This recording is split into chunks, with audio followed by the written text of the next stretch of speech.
Hello viewers, I have updated my iPad 10th generation to iPadOS 26.5.2. Many users actually want to know whether this update is good enough for battery life or not, or if there is any battery drainage issue in this new update.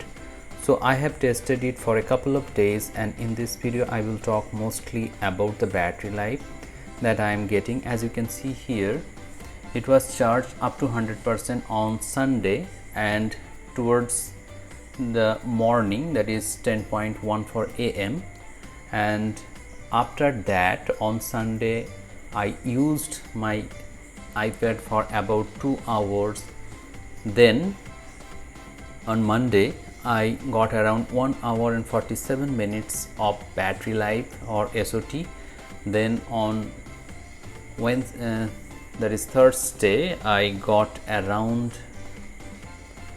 as you can see here, 1 hour and 33 minutes, Tuesday, and now today Wednesday I got around 1 hour and 32 minutes. So if you calculate, or if you make a total of these hours, it will be around 7 hours, yet 17% battery is left. So I am getting around 7 to 8 hours usage.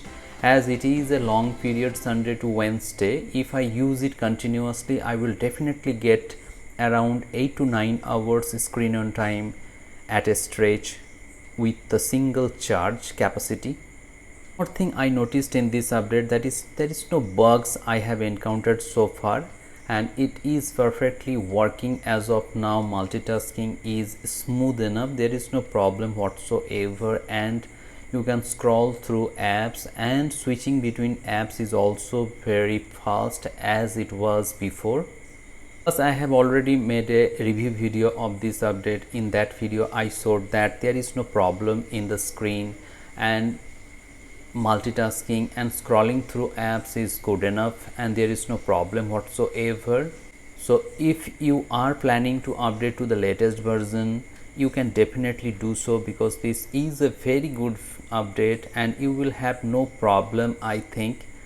And if you have already updated to the latest version, feel free to share your thoughts regarding this update, whether you have encountered any bugs in this new update, that is iPadOS 26.5.2, that will help the users to get the best knowledge and experience from your comments. So make sure to comment in the descriptions below, and if you have any questions regarding this iPad 11th generation or 10th generation, I will definitely help you by making videos or answering your questions in the comment sections. Hope this video has become informative to you. If you find this video helpful, please hit the like button, share this video, and subscribe the channel for more such interesting videos. Thank you very much for watching this video. Have a great day.